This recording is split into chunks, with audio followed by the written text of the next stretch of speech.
From Cambodia to Korea, love started from Facebook story, still reap memories forever.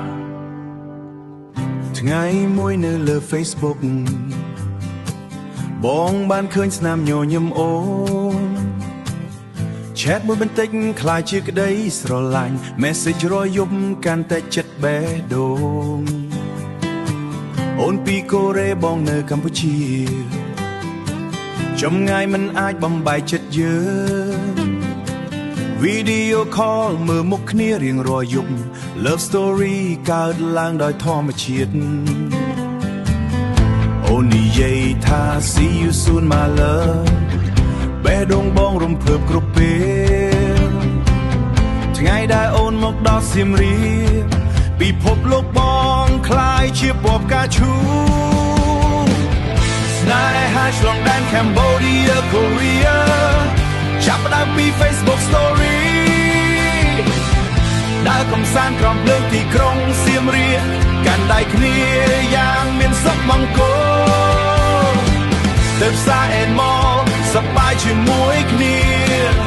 Movie one មើល Avatar 2 pound ជិះផុយវិញហួយស្នាមញញឹមអូននៅក្នុងបេះដូងបង Love you forever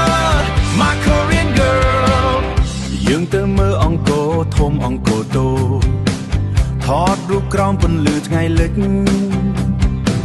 អូនញញឹមនៅមុខប្រាសាទបុរាណស្អាតដូចទេវតានៅក្នុងសូបិន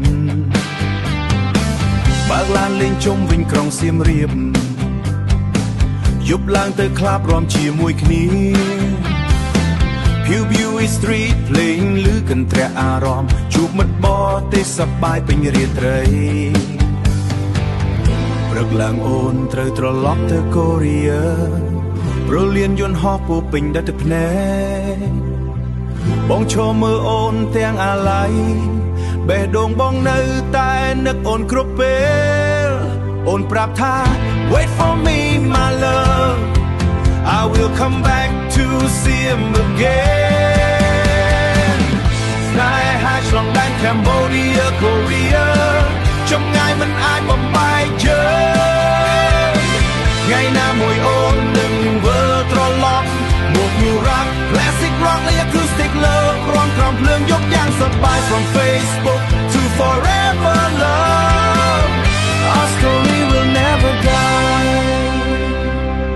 Siem Reap memories Korea to Cambodia Coming to you right now